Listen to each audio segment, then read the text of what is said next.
Hi అండి. మనకైతే ఈ రోజు నుంచి శ్రావణ మాసం అయితే స్టార్ట్ అయింది కదా. శ్రావణ శుక్రవారంతోనే మనకి శ్రావణ మాసం స్టార్ట్ అయింది. ఈ సంవత్సరం మనకి 5 శుక్రవారాలు 4 మంగళవారాలు వచ్చినాయండి.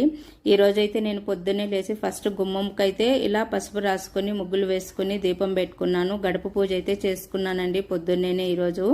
తర్వాత నేను అమావాస్య కదా, అందుకే నేను పూజ సామాన్ అన్ని క్లీన్ చేయలేదు. ఈరోజు పొద్దున్నేనే క్లీన్ చేసుకొని అన్నిటికీ గంధంతో కుంకుమతో బొట్లు పెట్టుకొని రెడీ చేసుకున్నాను. కొద్దిగా లేట్ అయిపోయింది పూజ కూడా. ఇవన్నీ రెడీ చేసుకొని పెట్టుకునేసరికి మనకు ముందు రోజే పెట్టుకుంటే కనుక పొద్దున్నే లేచి పూజ చేసుకోవటానికి చాలా బాగుంటుందండి. ఆ రోజు అన్ని క్లీన్ చేసుకొని పూజ చేసుకోవాలంటే కొద్దిగా లేట్ అవుతుంది అనమాట.